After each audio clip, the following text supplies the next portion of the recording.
planning to further your education in Australia? Are you really planning on doing that in the coming year or probably in the next few months? Now, I've got something important that you need to know before you make that step that you want to make. Hi guys, so the video you're about to watch is a video that I believe that will really help you in your journey for this migration process, and you need to watch it to the end. All right, if you're preparing for anything, now get set and watch this video. Here we go. So number one is, if you're planning on coming to Australia, by the way, I need to say this important. There are different pathways to come to Australia, but basically today I'm educating you on number one, which is on what I call the student visa pathway. Now, we understand that there's a lot of policies that have been changed over time concerning student visa, but today I just want to give you guys everything nitty gritty you need to know about coming to Australia to study as an international migrant, as an overseas person. You need to know these things, and so that you can be able to count the cost. Number one, if you want to come to Australia to study, you need to count the cost. What do I mean by counting the cost? It's not a walk in the park. It's not that easy. All right. So it's gonna cost you a lot of money. Yes, it's gonna cost you a lot of money, and that is one thing that I need you to know, because Australia have one of the most expensive education and yet valuable education in the world. All right. So you need to get that, just understand that. So it's not a walk in the park. Number two is that if you want to come to Australia, you need to ask yourself, what am I coming to study? Because most people don't even know what they want to study. You need to know what you want to study, and to even save yourself all the stress, you need to know if you're coming for a master's program, a PhD program, a bachelor's program.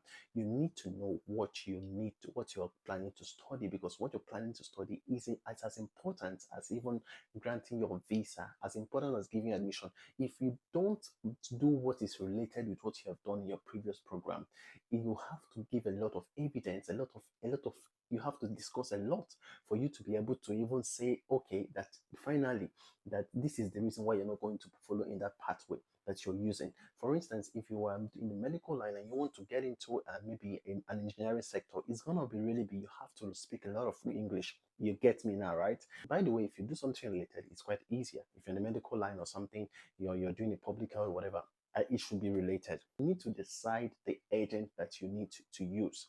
The agents that you used to use. Previously, if you go to my page, I've shared a lot of agencies that are going to be able to help you. I did a lot of work to be able to share that with most people, but you guys don't leverage that. Now, you might be asking me, where's your page? All my pages go to social media.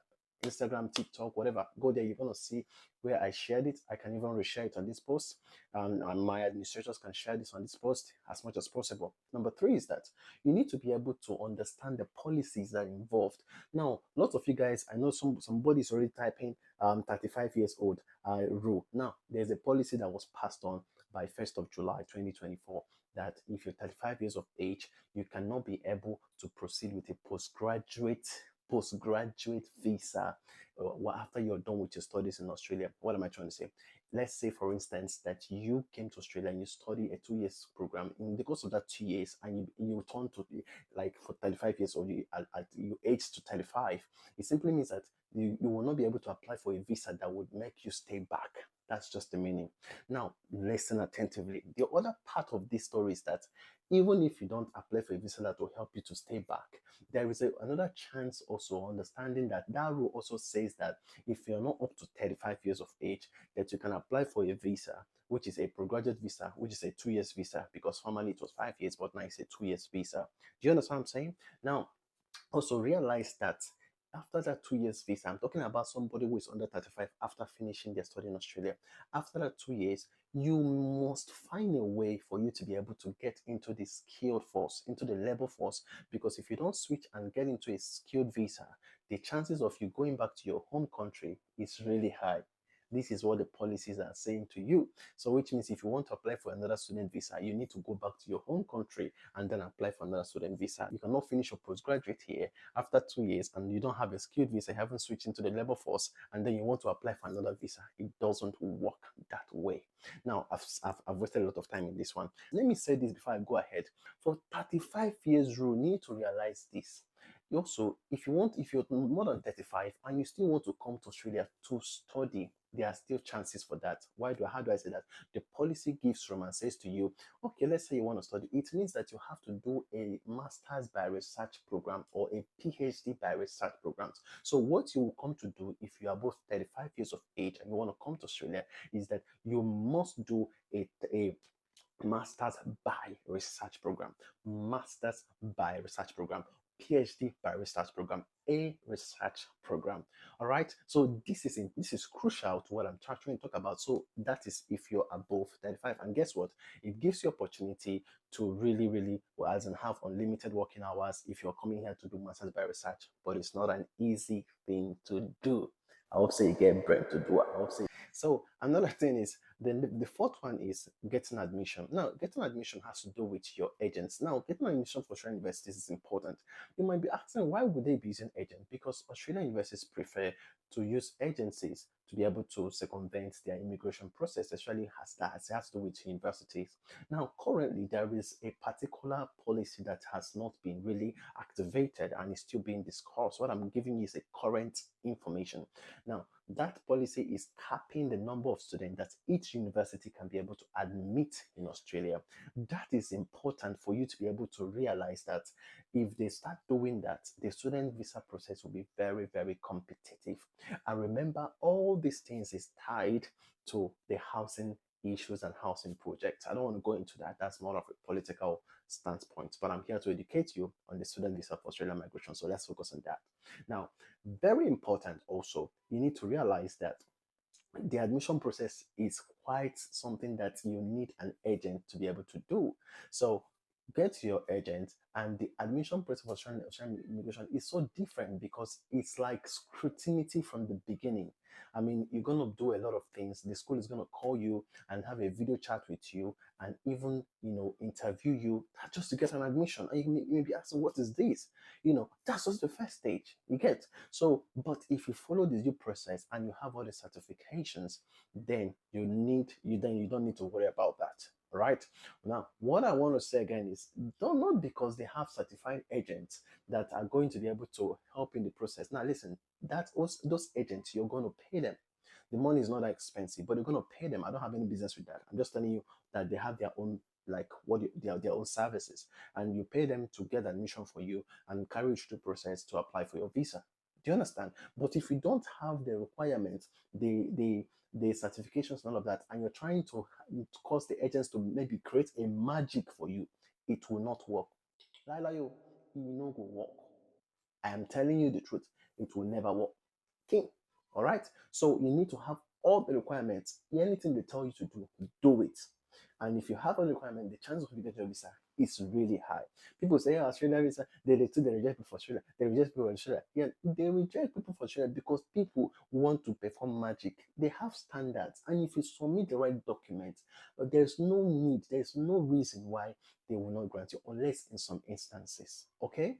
Now, let me go further because this video is becoming longer. The fifth one is genuine test. That's what they call genuine test. Genuine test is just like what most people call stand SOP. Sorry, you want to come to a country, you want to do your studies in a country, you're gonna write what to call your statement of purpose. Now, this SOP in a statement of purpose, Australia has made it a video kind of pattern, so you don't have to bother. They would have to call you. The school will have to call you and have a chat with you. The way you're looking at me, they're going to chat with you, and after chatting with you, they're going to be able to know if they want to give you admission or not, so they don't waste their time.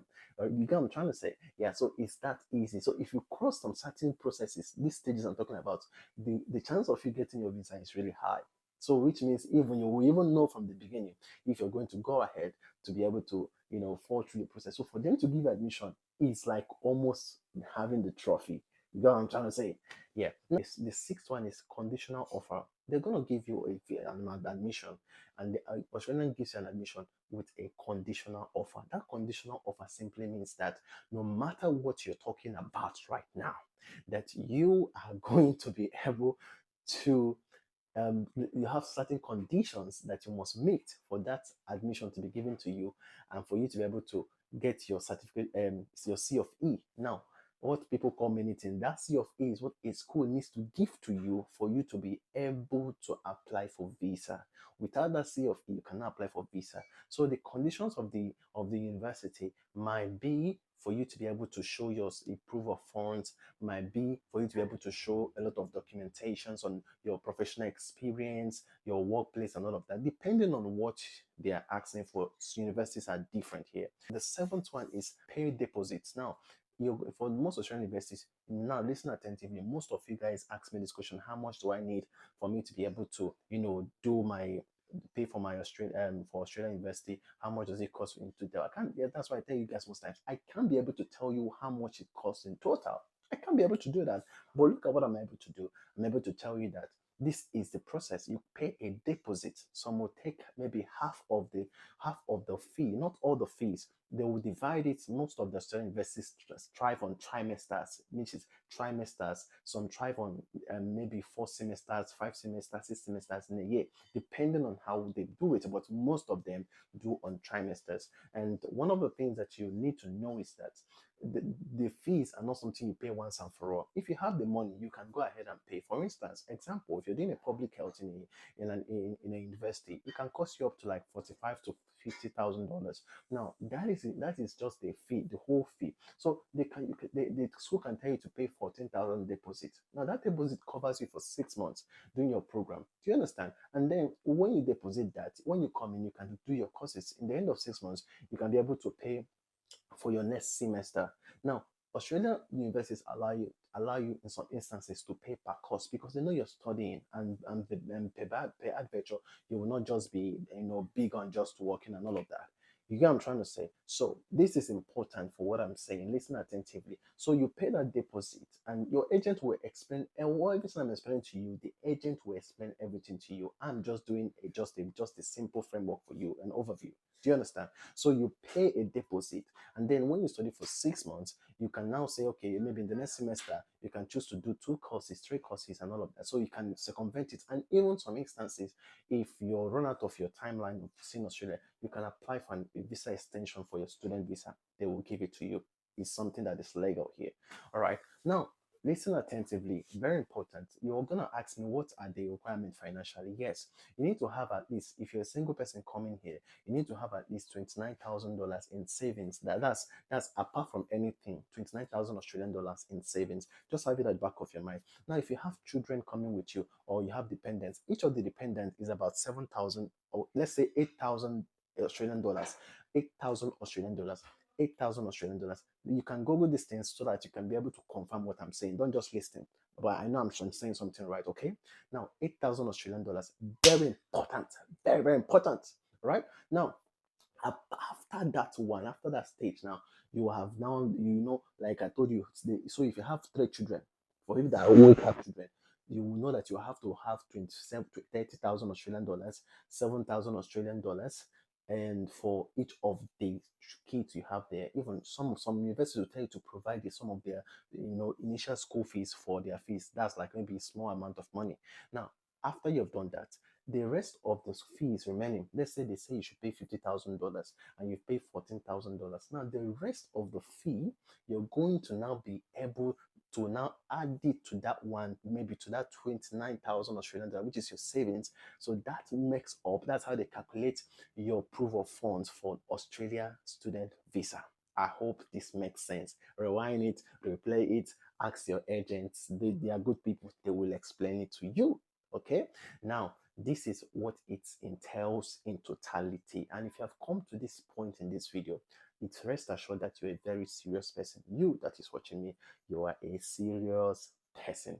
Now, as I said to you guys, the goal at the end of the day is to be able to get your certificate of enrollment. Then you will now apply for your visa. Your agent will help you to apply for a visa, especially if you're in Africa. Your agent will help you to apply for your visa and be able to be part of the process. Don't just leave everything on their table.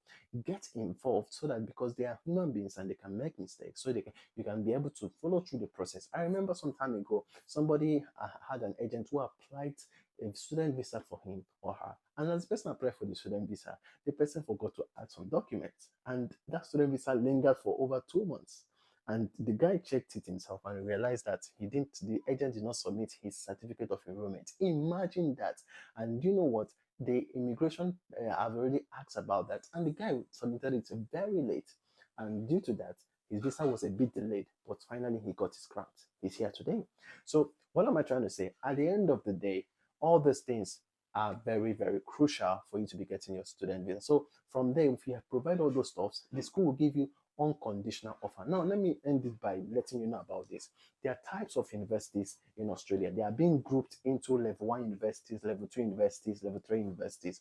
Now, level 1 universities, these are universities that, like as you call it, level 1, they are like the big universities. They have certain level of, academic success, academic successes, accomplishments, and all of that.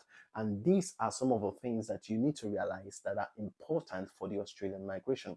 If you're planning to study, as for me, what I would advise is that you go for level 1 universities. They may be expensive, but they are really good and really important. With the level 1 university, the level 2, the level 3 universities, please go for the level 1 universities. Schools like University of Adelaide, University of South Australia, University of Western Australia, New South Wales University, University of Queensland. Just go to Google and just search for, just use the keyword level 1 universities in Australia. It's going to show you, and then you just tell your agent these are the universities you want to go for, and then you can try your luck with it. All right, so these things I have said so far is very important, and the reason I'm saying what I'm saying is because there's a lot of